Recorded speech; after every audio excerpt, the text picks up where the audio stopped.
Oi pessoal, tudo bem? Hoje a gente vai dar continuidade, né, à nossa disciplina de farmacologia veterinária e vamos entrar na última parte da terceira parte da disciplina, por assim dizer. Nós estávamos falando sobre os fármacos que atuam a nível do sistema nervoso central, tanto sistema nervoso autônomo quanto o sistema nervoso central propriamente dito, né? Falamos sobre os fármacos que atuam no SNA, falamos dos tranquilizantes, dos relaxantes musculares de ação central e dos bloqueadores neuromusculares. Essa última fase agora é sobre os anestésicos, tá? Nós vamos chegar numa parte da disciplina que vamos estudar as anestesias. Vamos falar dos anestésicos locais, dos gerais injetáveis e dos gerais inalatórios. Muito provavelmente não conseguiria abordar esses três temas hoje, tá? Tentarei fazer isso, né? Vamos ver como que vai ficar o tempo das aulas. Se não, eu gravo o vídeo e a gente faz ele em outro momento. Só uma consideração antes da gente começar a aula. Você sabe que na matriz curricular do nosso curso, nós temos a disciplina de anestesiologia. Aí você está perguntando, né? Por que essa louca quer falar disso com a gente? E não é para enrolar e nem porque eu sou louca, não, tá? A abordagem é um pouquinho diferente quando a gente fala de anestésicos dentro de farmacologia ou dentro da disciplina de anestesiologia. Aqui eu vou apresentar para vocês os principais fármacos que são utilizados, sobre o mecanismo de ação deles, sobre a farmacocinética, ao ponto que lá na anestesiologia vocês vão ver a parte legal, que é os protocolos anestésicos, né? Como eu vou escolher o fármaco, como que vai ser a aplicação, enfim. Uma disciplina ela vai complementar a função da outra, tá? Como sempre eu fico com as partes chatas e outro professor com a parte legal, né? Mas enfim, a aula de hoje é muito importante para vocês entenderem mais para frente a aplicabilidade desses fármacos, tá? Então vamos lá. Opa! Antes mesmo da gente falar qualquer coisa, né, sobre mecanismo de ação ou farmacocinética dos anestésicos locais, é importante a gente definir.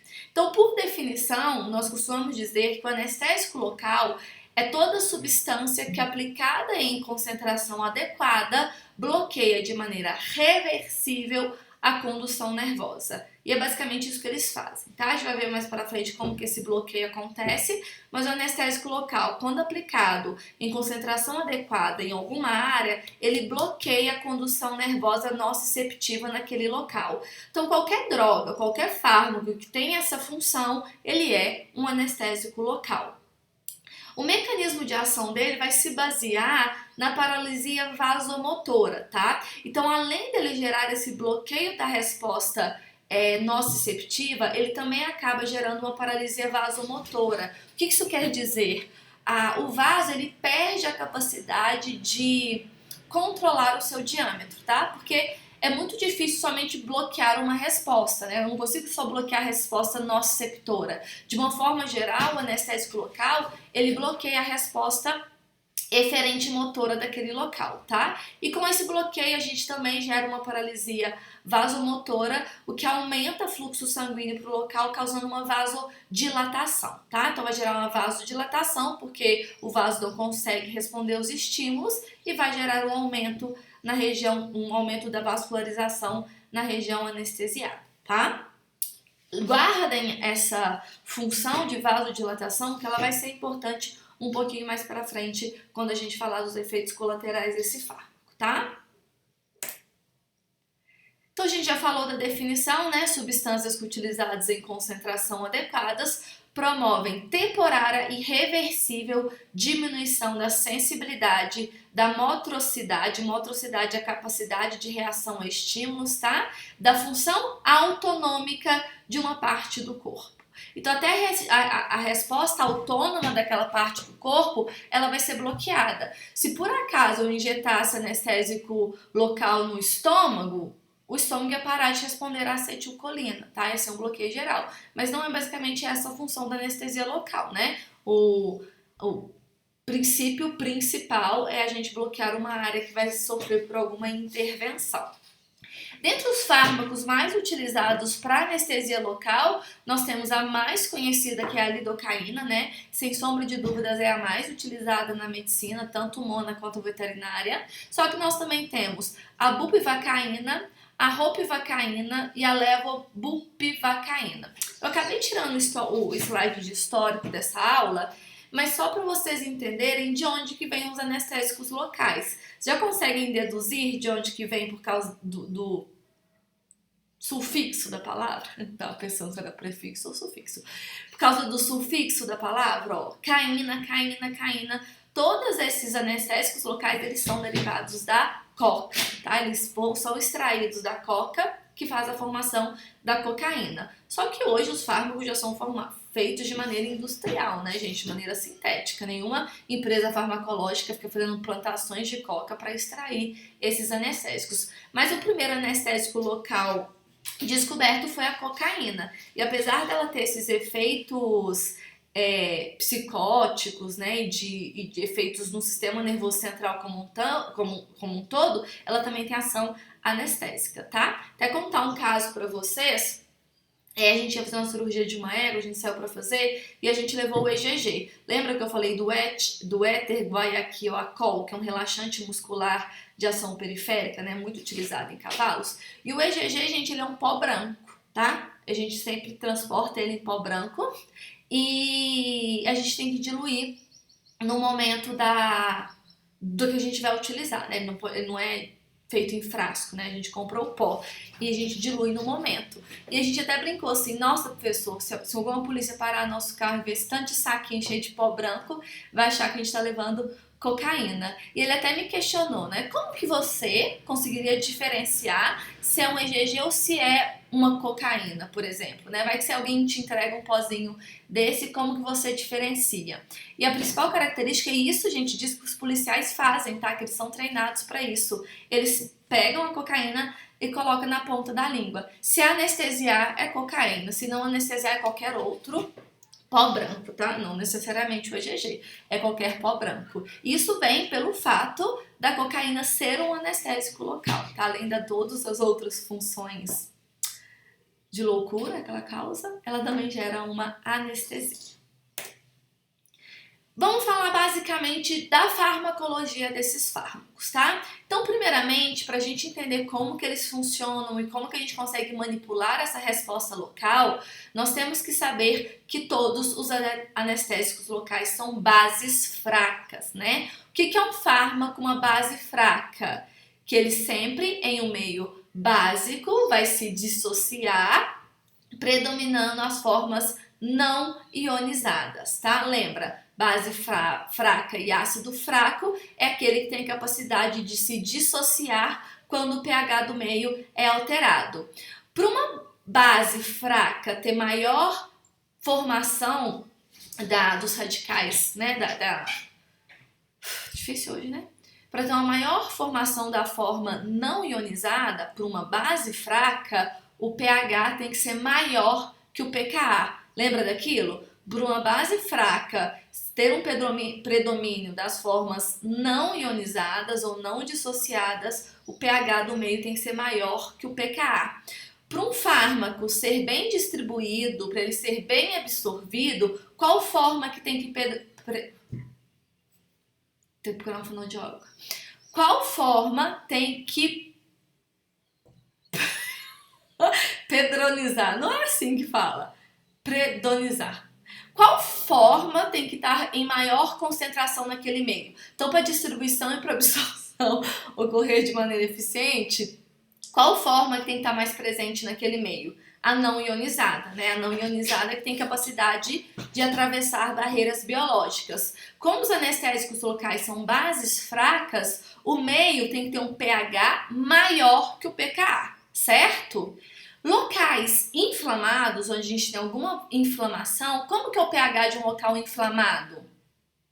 Ácido, lembra? Então, uma base fraca num meio ácido predomina as formas ionizadas. Então, esses anestésicos locais, de uma forma geral, eles não atuam bem em locais inflamados, tá? Por causa desse balanço entre forma ionizada ou não ionizada. Entenderam? Dá um pause no vídeo agora e parem para pensar, né? Forma ionizada e não ionizada de uma base fraca. Te dá 3 segundos. 1, 2, 3.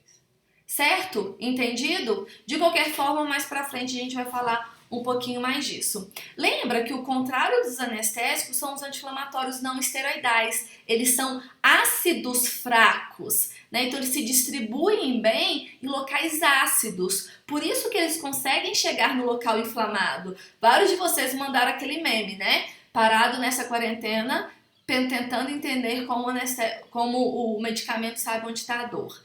Ele não sabe onde está a dor, ele sabe onde está a inflamação, onde está o pH ácido, né? Então, por isso que ele age nesses locais. Então, a ideia do pH é a mesma, só que de forma contrária, né?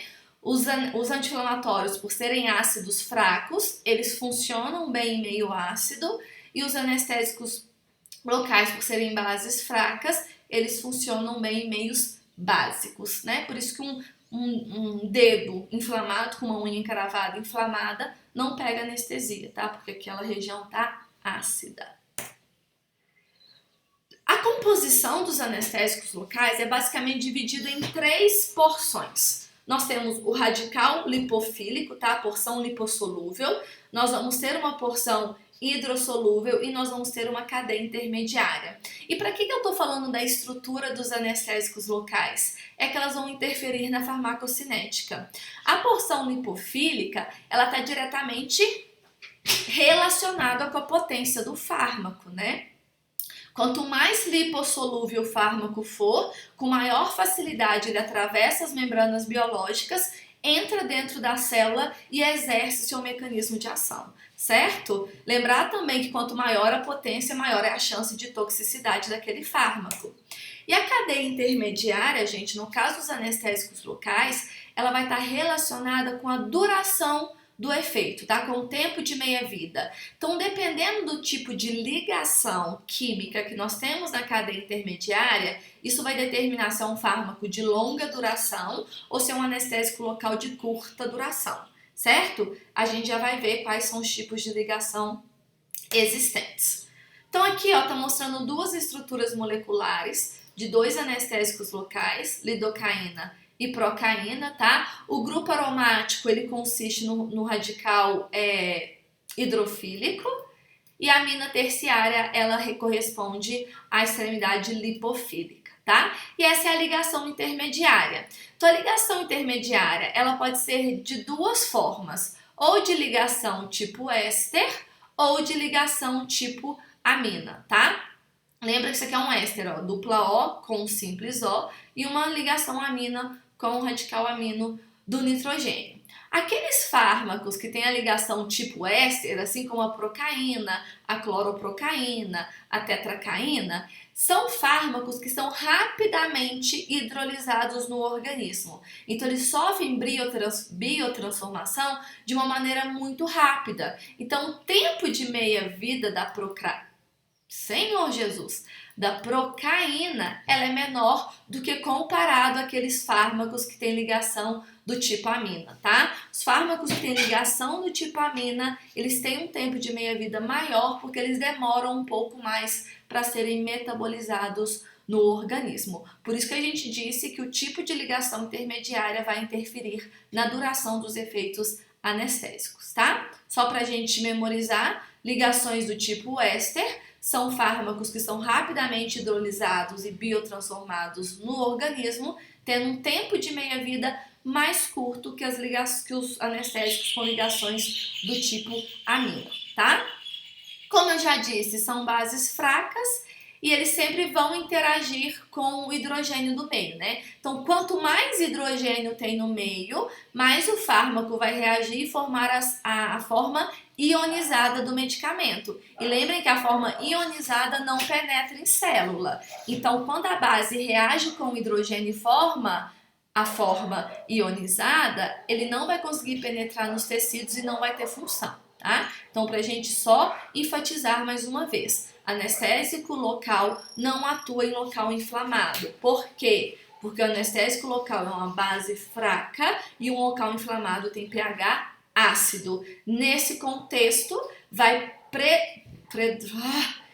ter mais quantidade de anestésico local na forma ionizada do que da forma não ionizada. Eu quero falar essa palavra até o final da aula. Vai pedronizar Ah, Jesus. Até o final eu falo. Então tá aqui pra gente entender melhor o que eu quis falar, tá? Ó, nós temos dois exemplos aqui, a lidocaína e a tetracaína. A gente tem que lembrar uma coisa importante. Geralmente, os anestésicos locais vão ser colocados em infusão nos nossos tecidos, né? Pensa em você tomando uma anestesia local. E o pH do nosso tecido, aqui não é uma administração via oral, né? A gente não administra fármaco via oral, onde o TGI tem um pH alterado dependendo do local que a gente está falando. Não, a administração de anestésico local é sempre por via parenteral, e para ser mais específica, vai ser ou por subcutânea ou por intramuscular. Então a gente não consegue alterar o pH do meio, mais ou menos, tá?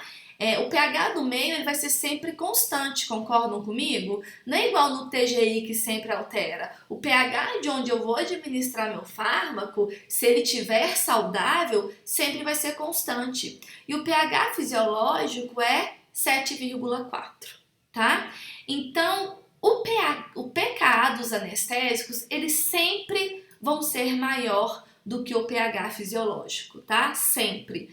Quando eu tenho um fármaco que é uma base fraca e o pKa é maior que o pH, acontece que vai prevalecer, achei outra palavra para falar, vai prevalecer as formas ionizadas, tá? Mas, gente, é prevalecer. Não é que só vai ter formas ionizadas. Reparem nesse exemplo. Olha, a gente tem a lidocaína, que ela tem um pKa de 7,7 e o pH fisiológico é de 7,4. Então a distância ela é pouca, certa? O meio é um pouco mais ácido que a lidocaína. Então eu vou ter 65% de formas ionizadas e 35% de formas não ionizadas. Tá vendo que sempre prevalece a ionizada, mas a gente não deixa de ter a não ionizada, sendo que somente esses 35% vão ter ação farmacológica ativa, tá? Mas olha a tetracaína, que ela tem um pKa de 8,8. Então, o meio tem um pH muito mais ácido do que a base. Então, olha como a gente tem uma prevalência muito grande das formas não ionizadas, tá? Nesse caso, eu tenho 95% do fármaco não ionizado e só 5% do fármaco ionizado. Agora fica uma pergunta para vocês e respondam para si mesma essa pergunta. Qual dos dois fármacos tem maior potência? A lidocaína ou a tetracaína? Responderam? É isso mesmo, tá? É a lidocaína. Como em comparação a lidocaína tem mais forma não ionizada do que a tetracaína, e como é a forma não ionizada que consegue penetrar dentro da célula, a lidocaína ela tem maior potência do que a tetracaína, tá? Para a gente conseguir finalizar esse raciocínio, observem esse desenho aqui. É uma membrana biológica, tá? Normal, aqui a gente tem algum canal iônico, na verdade não é algum canal iônico, tá? Aqui está representando o canal iônico do sódio, né, que é o canais de sódio, e aqui está mostrando o nosso anestésico, ó. A gente tem o anestésico local. Opa, apaguei sem querer, gente, mas tudo bem, né?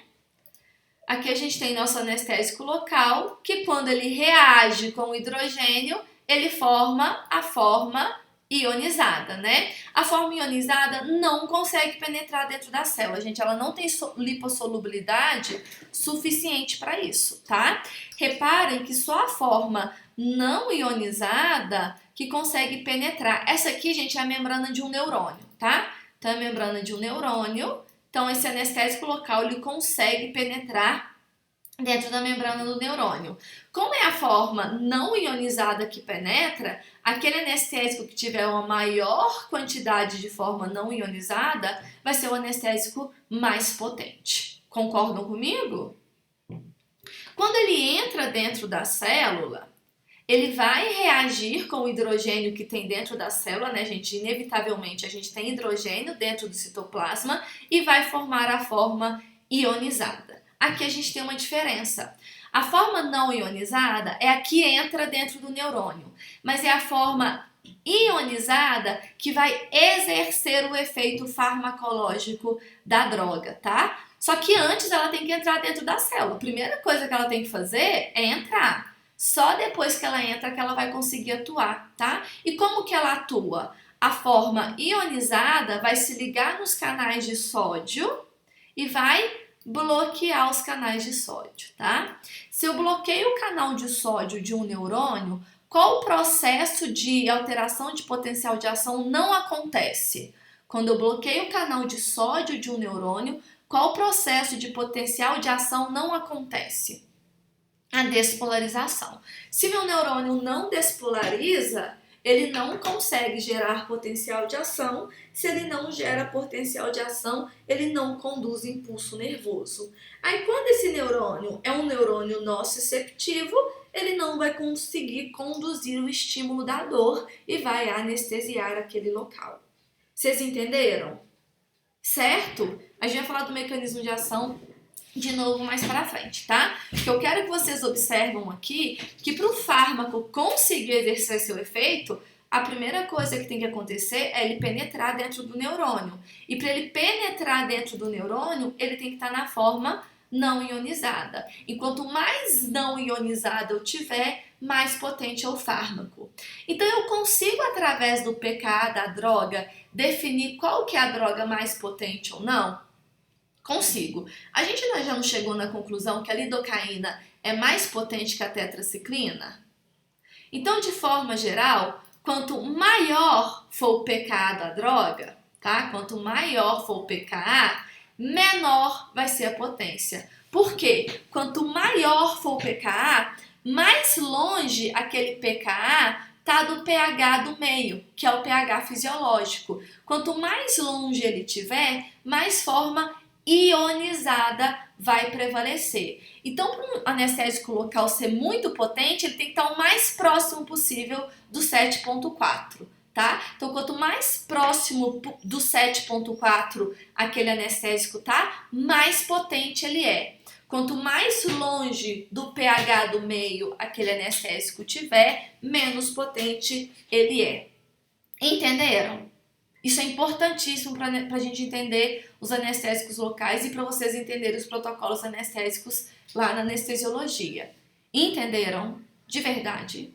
Se não, entra na videoconferência e me pergunta de uma vez. Certo? Então, beleza. Aqui para a gente concretizar, né, aquela informação sobre o local inflamado, quando eu tenho um local inflamado, e os locais inflamados, eles têm um pH muito ácido, o meu pH vai ficar extremamente menor que o meu pKa. Então, a minha distância entre pKa e pH fisiológico vai ficar mais longe ainda, né? Lembra que todo pKa de anestésico local é maior que 7,4. Um pH de um local inflamado, gente, é próximo de 6, de 6,2. Então, o pKa fica muito distante do pH.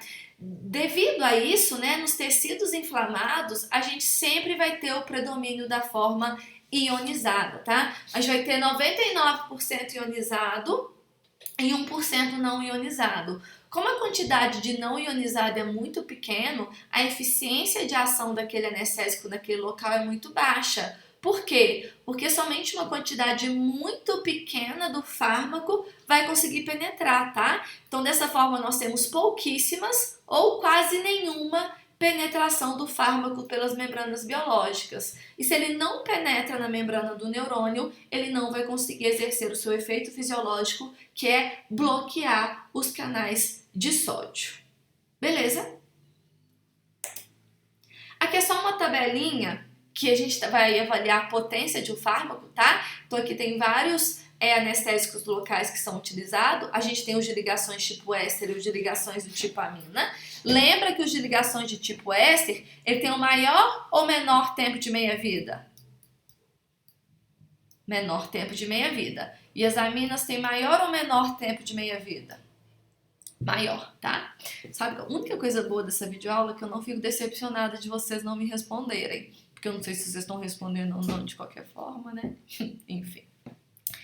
Então, não é o ponto agora avaliar o tempo de meia-vida, né? A gente já discutiu. A gente quer avaliar a potência, tá? Então, a gente pegou a procaína e deu uma potência de 1, que seria uma potência base, tá? Potência de 1. Vamos pegar, por exemplo, ó, a tetracaína tem 8 vezes maior potência do que a procaína. Vamos avaliar o pKa dessas duas drogas. A procaína tem um pKa de 8,9 e a tetracaína tem um pKa de 8,5.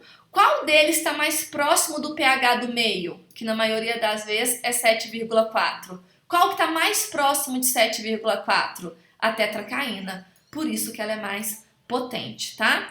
De todos esses fármacos, o que mais se aproxima do pH fisiológico é a etidocaína, tá? É isso mesmo? É. E ela tem uma potência de 8, tá? Vocês começam a reparar que nós temos fármacos, por exemplo, com potências iguais e que tem pKa totalmente diferente. Por que isso? Porque a potência, gente, não depende somente do pKa, tá? O pKa, ele interfere na potência do fármaco. Ele vai nos direcionar para qual fármaco é mais potente ou não. Mas não é somente ele o que define a potência, tá?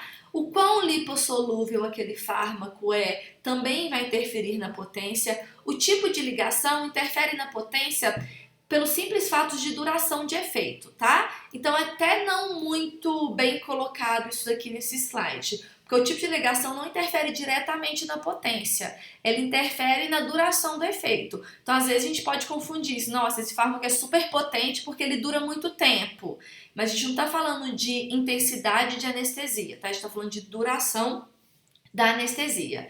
Então, o que vai interferir mesmo na potência do fármaco, potência que eu estou falando nesse caso, é de intensidade anestésica, por assim dizer, é a lipossolubilidade. Quanto mais lipossolúvel ele for, com maior rapidez ele absorve pela membrana. O pKa, porque o pKa vai determinar qual que é a quantidade de anestésico de fármaco na forma não ionizada que eu tenho, né? Então o pKa vai interferir na formação do fármaco não ionizado e para fazer o efeito farmacológico ocorre, o efeito farmacológico propriamente dito, ocorre quando nossa forma ionizada se liga ao receptor de sódio e bloqueia esse canal de sódio, certo? Então a afinidade do fármaco com o receptor também interfere na potência. Por isso que a gente vê fármacos com pKa diferente, né? Por exemplo, fármacos com pKa diferente que tem a mesma potência, tá? Porque não é só o pKa que interfere. A lipossolubilidade e a afinidade do fármaco com o receptor também vai interferir nessa potência. Então, quando eu penso em potência e lipossolubilidade, qual que é a correlação? Quanto maior a lipossolubilidade, maior a potência. Quanto menor o pKa, maior a potência. Quanto maior a afinidade do fármaco com o receptor, maior a potência, tá? Então essas seriam as relações entre esses três parâmetros com a potência. Agora, quando eu penso na potência em termos não de intensidade anestésica, mas de duração do efeito anestésico, aí o tipo de ligação vai interferir bastante, tá? Sendo que as ligações do tipo éster têm menor duração, então a gente pode dizer que tem menor potência, e os fármacos com ligação do tipo amina, eles têm um tempo de meia-vida maior, então a gente pode falar que eles têm maior potência, certo?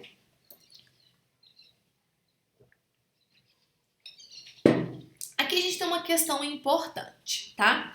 Que é com relação à absorção. Sempre quando a gente fala de uma farmacocinética, a gente falou qual que é a primeira etapa da farmacocinética? A absorção. O que consiste a absorção? Em tirar o fármaco do local que ele foi administrado e levar esse fármaco pro sangue, certo? A gente sempre quer... Acho que eu dei um grito aqui, gente, que meu tempo ficou vermelho. Vou falar mais baixo. A gente quer, quando a gente pensa em farmacologia de uma forma geral, a gente quer que a absorção aconteça e aconteça de uma maneira rápida. Concordam comigo? Só que no caso da anestesia local, eu não quero que a absorção aconteça, tá? não é que eu não quero que a absorção aconteça. Quanto mais lenta a absorção acontecer, maior vai ser a duração daquele meu efeito, tá? Cuidado para a gente não confundir absorção com distribuição. A absorção que eu tô falando não é absorção sanguínea, tá? Não é sair do tecido e ir para lá. A gente tem dois tipos de absorção. Acho que eu confundi mais ainda do que eu ia falar. Ó, recapitula, tá? Vamos dividir de novo, porque eu cometi um erro. Eu coloquei a palavra errada nesse slide, tá? Então, a absorção consiste em tirar o fármaco do local. Não olhem para o slide, olhem para mim. Vou até aumentar minha foto aqui. Ó, para mim, tá? A absorção, ela consiste em a gente tirar o fármaco de onde ele foi administrado e levá-lo para a corrente sanguínea. Isso é benéfico para todas as drogas, menos para o anestésico local. Por quê? O próprio nome diz, né? O anestésico local, ele tem que agir naquele local onde eu fui administrado. A partir do momento que ele cai para a corrente sanguínea e sai daquele local, ele para de exercer o seu efeito de anestésico local, tá? Então a gente tem que tomar cuidado com esse conceito de absorção para anestesia local.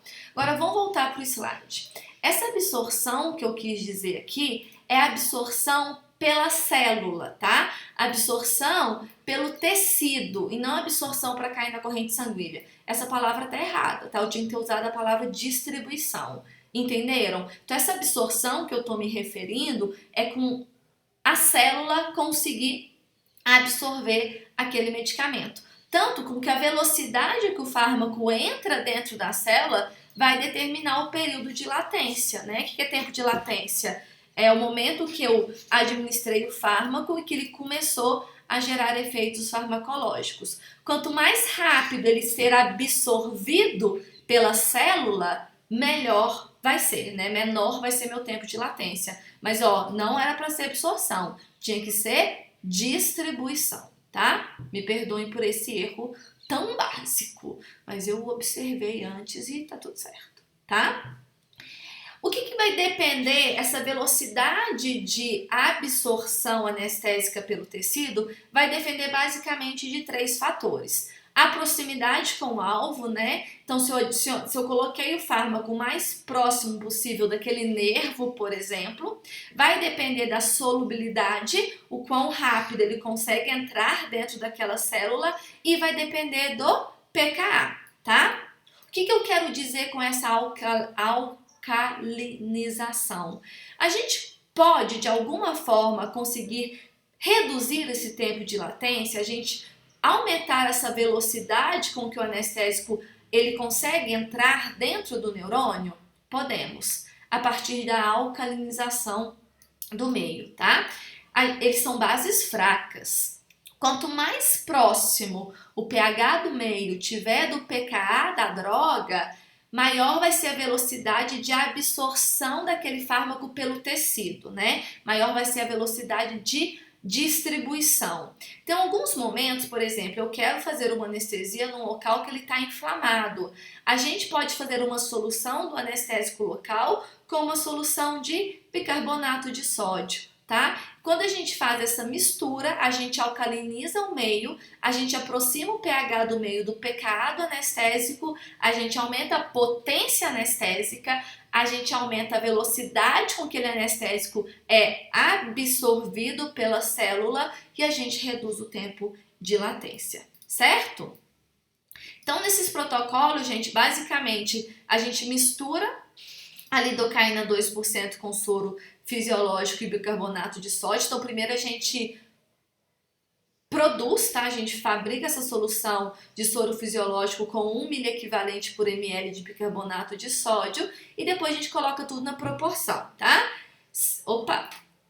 5 partes de anestésico para 5 partes de soro para 1 parte de solução de bicarbonato nessa concentração, tá? Então, de uma forma geral, por exemplo, se eu tenho 10 ml de lidocaína, 1%, eu vou adicionar 1 ml de solução de bicarbonato de sódio com 1 ml equivalente, tá? Isso aqui vocês não são quantias que muito provavelmente vocês vão ver lá na anestesiologia, tá? Como a gente consegue alcalinizar o meio. O que eu quero que vocês entendam aqui é o porquê eu alcalinizaria.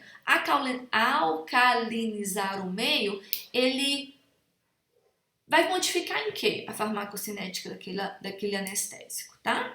E todo mundo entendeu? Certo? Então tá. Agora sim eu vou falar da absorção propriamente dita, tá?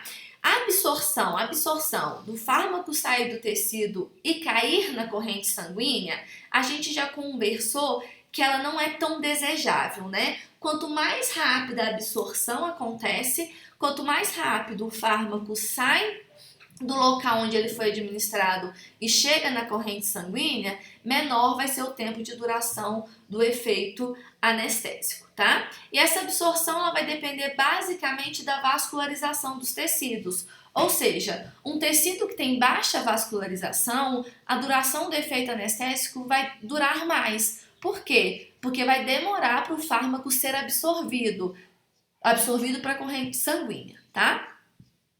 E claro que também vai depender da quantidade de droga injetada. Quanto mais anestésico eu coloco, a minha força de absorção também fica maior, tá?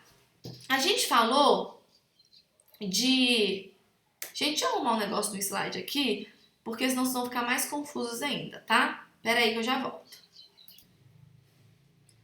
Pronto, gente, eu resolvi alterar um pouquinho os slides para não gerar confusão de vocês, né? Apesar de ter a aula comigo explicando, às vezes vocês vão ver aqueles slides em casa e vão ficar confusos, né, do que está acontecendo. Então, olha, eu coloquei aqui, né, no slide que a gente queria dizer nessa primeira parte de absorção é a absorção pelo tecido-alvo, tá? Relacionado com a distribuição local. E a velocidade com que ele é absorvido pelo tecido vai estar relacionado com o tempo de latência, tá? E falamos da proximidade, da lipossolubilidade e da alcalinização. Ótimo. Com relação à absorção farmacológica propriamente dito, né? Ou seja, o fato do anestésico sair do tecido e ir para o sangue, ele não vai interferir no tempo de latência, mas vai interferir no tempo de meia-vida do fármaco, tá? A velocidade com que ele vai ser absorvido depende da vascularização tecidual, ou seja, tecidos muito vascularizados absorvem mais rápido e também depende da quantidade de droga que nós colocamos, tá? Uma coisa muito importante.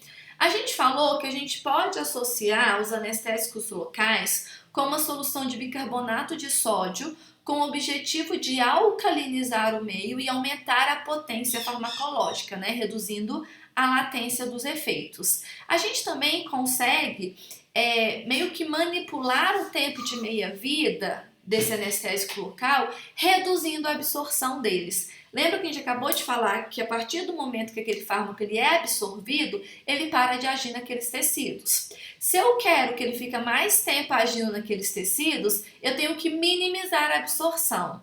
Se a absorção depende da vascularização, uma forma de eu minimizar essa absorção é fazendo uso de vasoconstritores, né? Quando eu faço vasoconstrição daquele tecido, a minha vascularização reduz, a minha velocidade de absorção também reduz, então eu aumento o tempo de meia-vida dos fármacos. Vocês vão ver que a coisa mais comum do mundo é a gente achar lidocaína associado com a norepinefrina, né? Com a noradrenalina. O que a noradrenalina faz? Vasoconstrição local, tá? Então, quando eu associo os anestésicos com os vasos constritores, eu aumento o tempo de duração do efeito. Quando eu associo um anestésico local com um bicarbonato, eu reduzo o tempo de latência, certo? Com relação à distribuição sistêmica agora, o fármaco saiu do tecido, chegou no sangue, agora ele vai distribuir para o corpo inteiro, tá, gente? Não adianta. Ele vai cair na corrente sanguínea e ser distribuído. A distribuição ela ocorre de uma maneira mais ampla e mais sistêmica com aquelas drogas aminoamidas, aquelas que têm a ligação tipo amina, tá? Como a lidocaína. Então, esses fármacos ele distribuem mais e como eles se distribuem para todos os tecidos, eles podem apresentar um certo grau de toxicidade, tá? a gente vai ver que é muito perigoso administrar anestésico local via endovenosa. Por quê? Porque eles bloqueiam canais de sódio. Se eles bloquearem os canais de sódio nos neurônios pulmonares, pode paralisar a respiração, tá? Então a gente não quer que ele tenha efeito sistêmico, a gente quer que a gente tenha efeito local. Mas não preocupem, porque a quantidade que a gente administra na anestesia local é pouca para gerar esses problemas sistêmicos, tá? Só vai acontecer se eu errar na dose de anestésico e administrar muito. Assim como qualquer outro fármaco, a velocidade de distribuição tecidual vai depender da capacidade de ligação às proteínas plasmáticas, né? Quanto mais ele se liga à proteína plasmática, mais retido no plasma ele fica, ou seja, ele distribui mais lentamente. Enquanto menos se liga às proteínas plasmáticas, menos no plasma fica e mais distribuído ele é, tá? Então, se eu comparar a lidocaína, que se liga a 70% das proteínas plasmáticas, com a bupivacaína, que se liga a 95%, o volume de distribuição da lidocaína é maior do que da bupivacaína, certo? Aqui vamos sobre os vasos constritores, ó.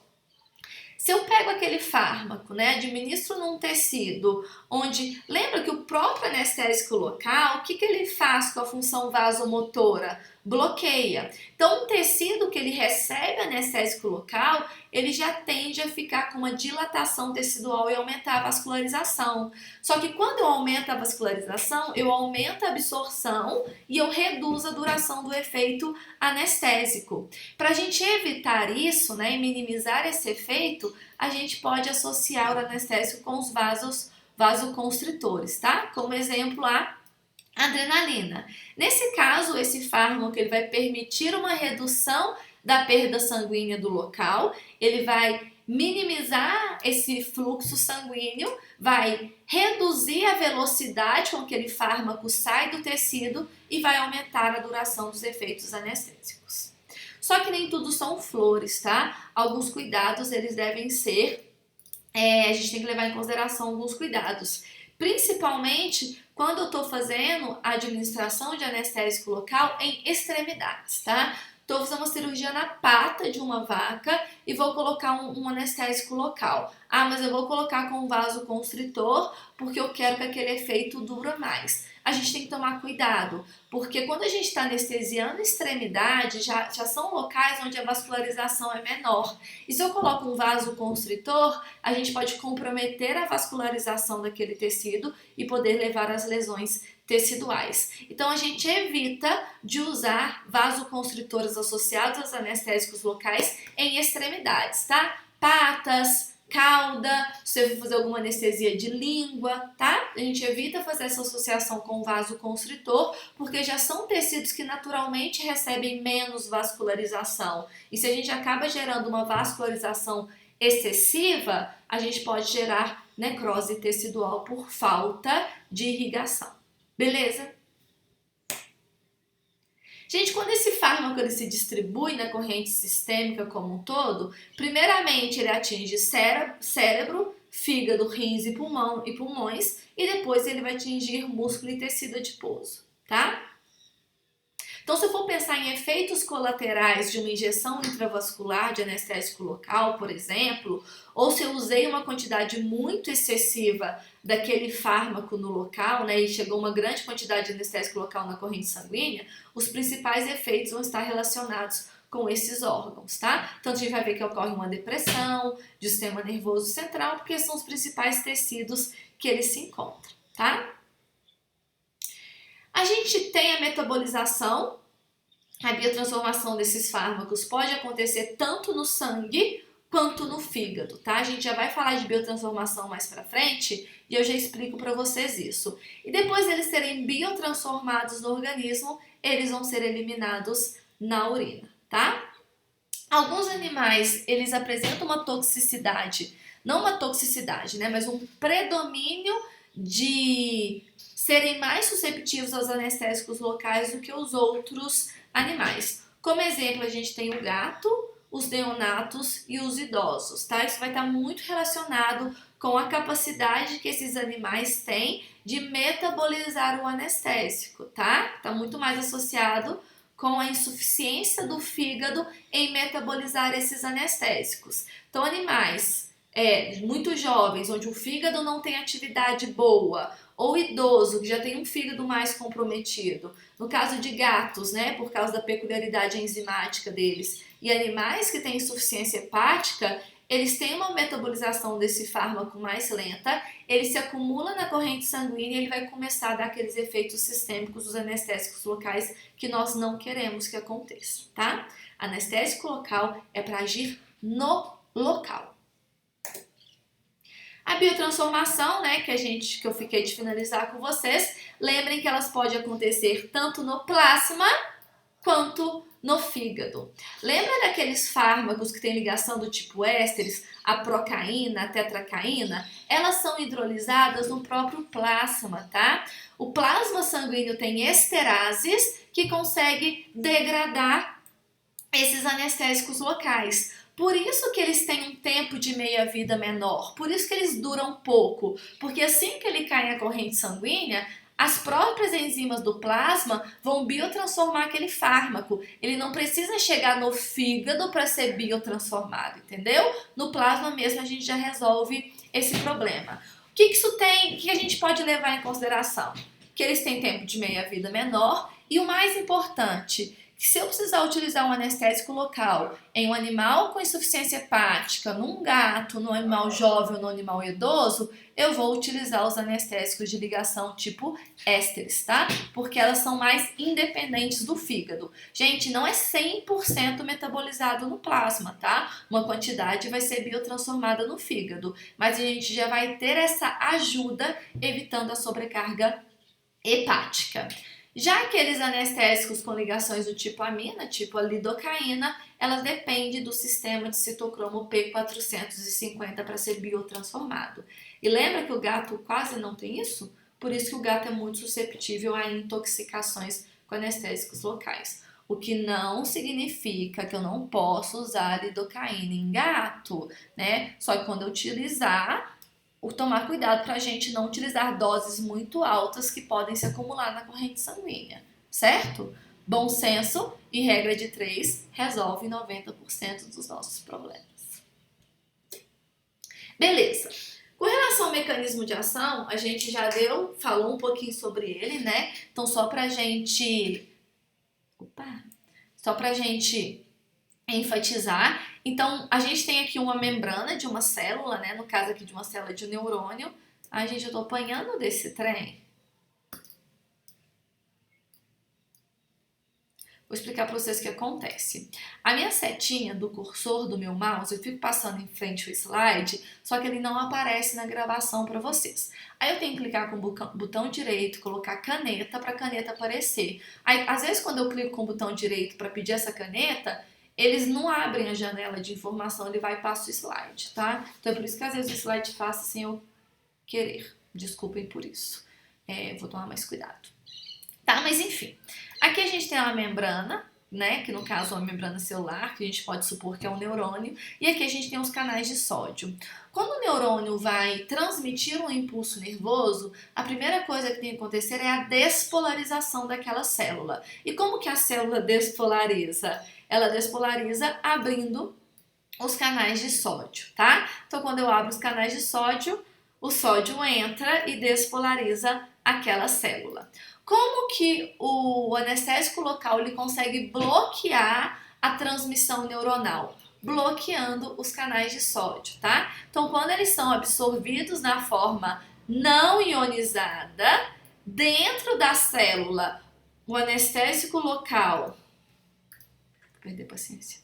O anestésico local ele vai reagir com o hidrogênio e a forma ionizada vai se ligar aos canais de sódio e vai bloquear os canais de sódio. Bloqueando os canais de sódio, o sódio não entra, a despolarização do neurônio não ocorre, nós não temos formação de potencial de ação e a gente bloqueia a transmissão neuronal.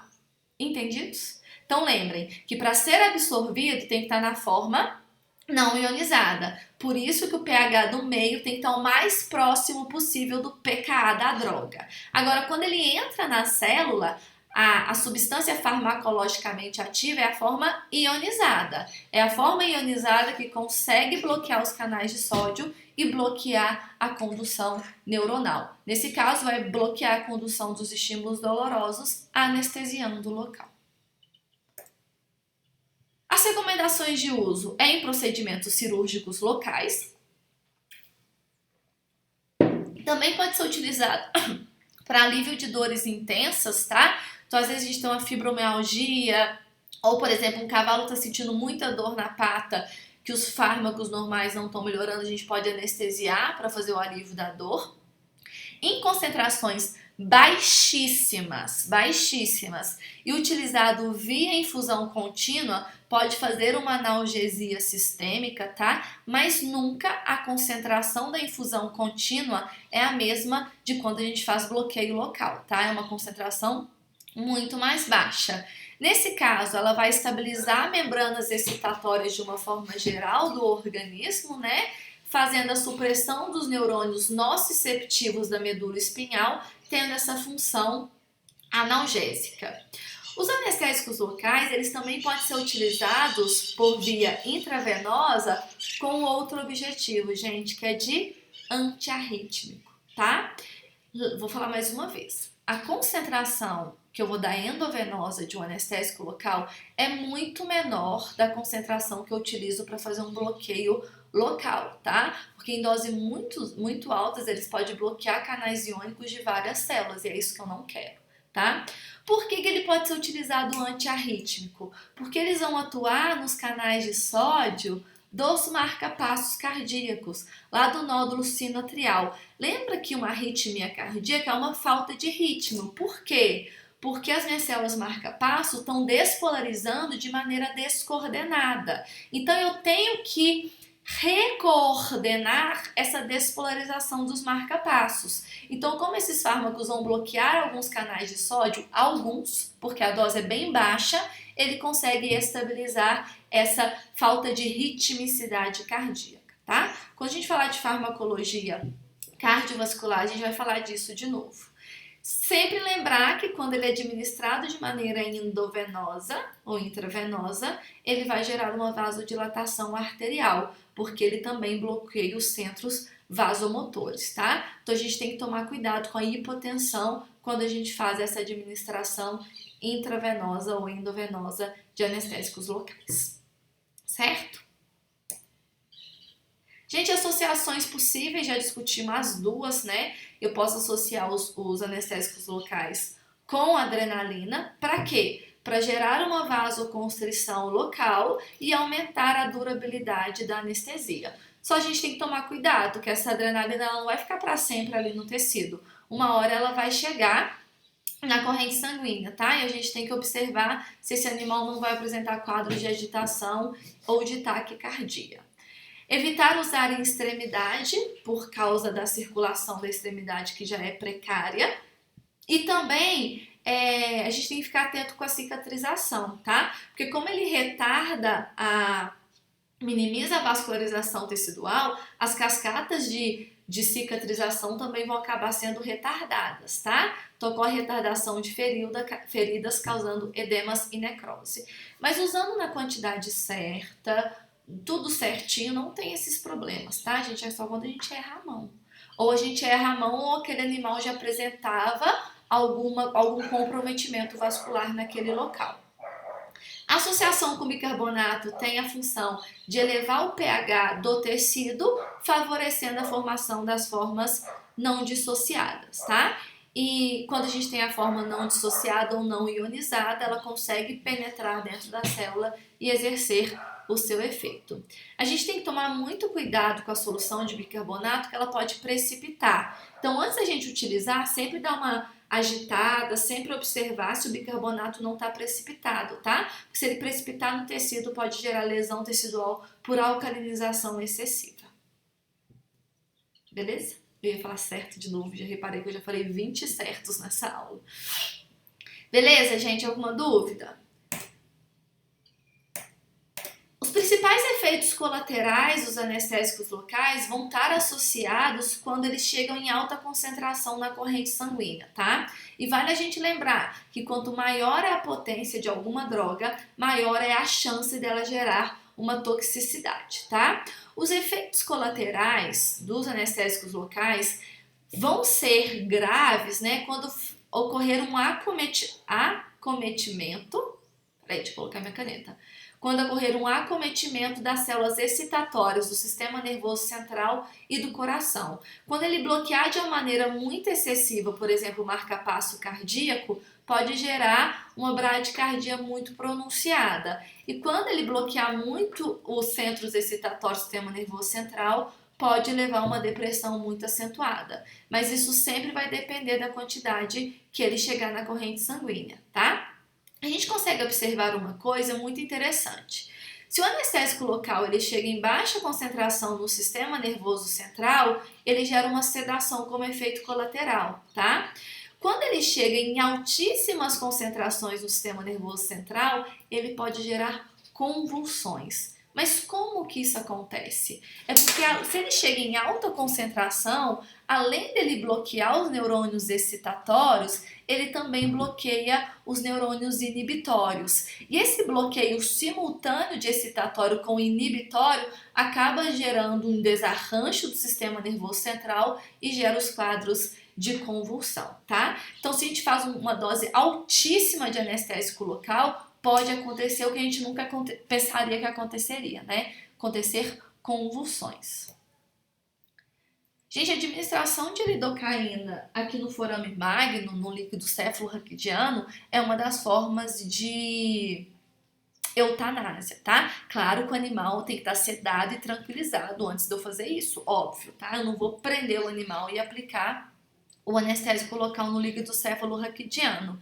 E já vi relatos, nunca vi pessoalmente, que administraram a quantidade errada de lidocaína, em vez de sedar o animal e deprimir o animal, acabou gerando convulsão, né? Então, num momento muito delicado, ainda gerou mais esse caso. Se por algum motivo a convulsão acontecer, a gente vai utilizar os anticonvulsivantes. Ou se por acaso você vai fazer essa administração endovenosa em altas concentrações, né, seja endovenosa ou, por exemplo, no líquido cefalorraquidiano, como foi o exemplo que eu dei, a gente pode associar com os benzodiazepínicos ou com os barbitúricos, que são anestésicos locais, tá? Que nesse caso a gente vai evitar essa convulsão pelo excesso de lidocaína.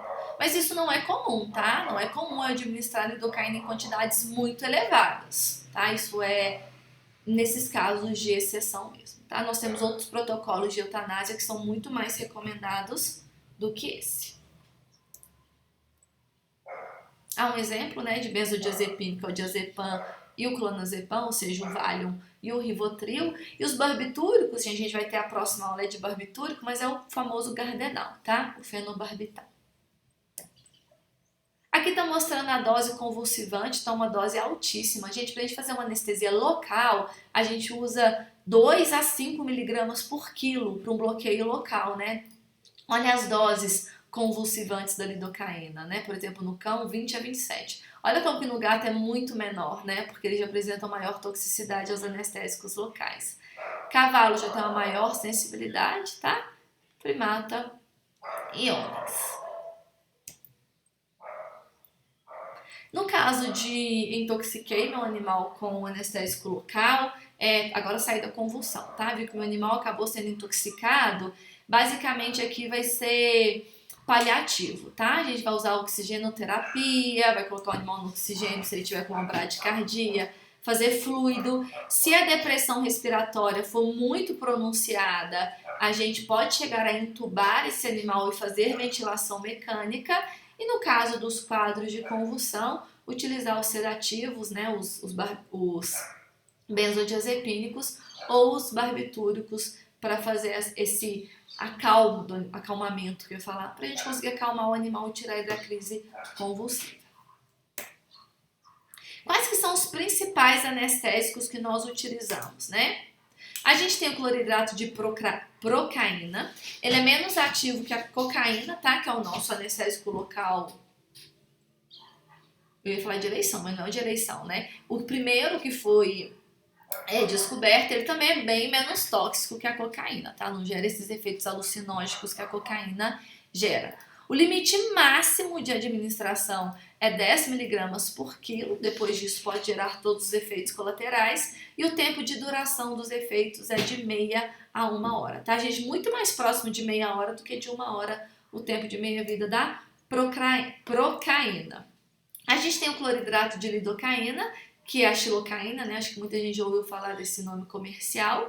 Ela é 2 vezes mais potente que a procaína, basicamente por causa do pKa, tá? O pKa da lidocaína ela é menor que o pKa da procaína. A duração do efeito é maior. Por quê? Porque a ligação tipo amina, procaína tem a ligação tipo éster. Ele é altamente lipossolúvel, tá? A lidocaína, então, ela tem altíssimo poder de penetração dentro dos tecidos, e por essa alta penetração a gente tem que tomar cuidado com o efeito sistêmico da lidocaína, tá? Pode gerar problemas cardíacos no feto, porque atravessa a barreira placentária. Se chegar no sistema nervoso central, pode gerar sonolência, e devido ao efeito de bloqueio do sistema vasomotor, pode gerar hipotensão. Essa hipotensão, gente, ela é muito mais comum em feto, tá? Adulto, a gente não tem tanto esse bloqueio do centro vasomotor. É mais em feto e em filhote, tá? A concentração é basicamente a mesma, né? Da procaína, só que a duração do efeito é maior por causa da ligação tipo amina. Gente, a gente quase não consegue achar lidocaína sem vasoconstrutor, tá? É até um problema. As soluções prontas, né? Quando é pomada, não. Mas soluções prontas, a maioria vem associado com vasoconstritor, tá? Então dá uma lidinha primeiro no rótulo antes de saírem usando, quando você for usar alguma extremidade ou em algum lugar que já tem algum tecido com falha de cicatrização. Então, além da procaína e da lidocaína, a gente tem o cloridrato de bupivacaína. Ele é o que tem a ação mais duradoura, tá? O efeito anestésico pode durar de 2 a 4 horas e ele é de 3 a 4 vezes mais potente que a lidocaína, tá? Só que devido a essa elevada potência, lembra, quanto fármaco mais potente ele é, maior é a toxicidade dele, tá? Então a gente nunca pode aplicar a bupivacaína IV, tá? Porque ela gera uma hipotensão muito pronunciada devido à dilatação, né, ao bloqueio vasomotor, e ao invés dela minimizar a arritmia, ela bloqueia tão fortemente os canais de sódio que ela gera mais arritmias associado com a bradicardia, tá? Então a gente não pode fazer o uso de bupivacaína endovenosa. Nós temos também o cloridrato de tetracaína. Ele é altamente potente, tá? É 10 vezes mais potente que a procaína, e por isso que às vezes a gente nem utiliza a tetracaína em administração parenteral, tá? São geralmente para anestesia tópica, por causa dessa alta eficiência anestésica, tá? E a gente tem tanto em solução oftálmica como em solução ou em pomadas para serem utilizados em mucosas. Então, quando você quer anestesiar alguma coisa, né, não sei, para depilar, para minimizar a sensibilidade do local, vai de cloridrato de tetracaína, tá? Funciona muito melhor que a xilocaína. E por último, nós temos também o cloridrato de ropivacaína. Ele também tem uma ação de elongação, assim como a bupivacaína, porém ele não gera vasodilatação, tá? Ele gera vasoconstrição local. É o único anestésico local que tem esse efeito que não bloqueia o centro vasomotor. E ele não causa os efeitos cardiotóxicos que a bupivacaína. Então, se você for escolher uma das duas, se você precisa de um anestésico local de longa duração, é muito melhor a ropivacaína, porque se ela cair na corrente sistêmica, ela não tem os efeitos cardiotóxicos que a bupivacaína tem. Entendido? Aqui eu quis citar só as principais técnicas anestésicas que nós temos. Como eu disse, técnicas anestésicas vocês vão ver lá na anestesiologia, tá? Mas a gente tem as anestesias tópicas, que são basicamente por soluções, né, oftálmicas ou por pomadas. Nós temos anestesias espinhais, que é as famosas peridurais ou subaracnoides, onde a gente vai administrar o anestésico local ao redor da medula espinhal, né? Ou no espaço subdural ou no espaço subaracnoide. Quando eu faço esse bloqueio espinhal, gente, então aqui tá aqui minha medula. Eu bloqueei aqui, daqui para trás tudo fica anestesiado, tá? Porque todos os ramos de nervo que saem da medula vão estar com a condução neuronal bloqueada. Se eu bloqueei essa condução, eu não vou ter o efeito nociceptivo. A gente utiliza muito, por exemplo, para fazer por exemplo, em grandes animais, né? Fazer interferência na região de vulva, de cauda, às vezes para facilitar em parto, em procedimentos ginecológicos ou de algum parto distóxico, tá? A gente também pode fazer anestesia intraarticular, e geralmente essas intraarticulares é mais para bloqueio de dor. Nós temos anestesias intravenosas de Beer, não coloquei a foto. Lembra que eu falei que na maioria das vezes, quando eu quero o efeito anestésico dos anestésicos locais, a gente não faz administração intravenosa, a gente faz no tecido. Mas essa de Beer é um pouquinho diferente, tá? Geralmente a gente faz anestesia de Beer quando eu vou mexer em pata. Então a primeira coisa que eu tenho que fazer é um garrote, tá? Então eu vou fazer um garrote acima de onde eu quero anestesiar. Aí eu venho aqui no meu vaso daquela região, né, aqui no caso do vaso digital, e coloco o anestésico intravenoso. Quando eu coloco ele intravenoso, ele se distribui de maneira uniforme durante todo esse tecido, mas ele não vai sair daqui, por quê? Porque eu fiz um garrote aqui em cima. Eu faço esse tipo de anestesia quando eu quero anestesiar, por exemplo, a pata inteira. Então, em vez de eu ficar fazendo vários furinhos na pata do animal para fazer esse bloqueio da pata inteira, a gente coloca endovenoso, que assim pega a região toda. Só que eu não posso deixar que saia daquele local. Então, a gente tem que fazer um garrote, tá? Essa é a anestesia intravenosa, que ela recebe o nome de Beer. E uma das principais técnicas anestésicas utilizadas na veterinária são as anestesias infiltrativas, tá? Intradérmicas ou subcutâneas. Por exemplo, eu quero fazer uma cirurgia nessa região, eu faço vários pontinhos aqui, ó, botões anestésicos aqui, que essa área ela vai ficar totalmente anestesiada, tá? A gente chama ela de infiltrativa porque eu coloco a agulha ou na pele ou debaixo da pele e aplico o fármaco naquilo. Então ele vai infiltrar no tecido, tá? Por isso que ela é chamada de infiltrativa. Certo? Beleza? Eu não foquei nesse que não é nosso objetivo da aula, tá? Mas se alguém ficar com alguma dúvida dessas técnicas, quiser ver algumas fotos, só me chamar aqui na videoconferência que a gente conversa sobre isso. Beleza? Então beijo. Vou abrir a próxima aula agora, tá? Até daqui a pouco.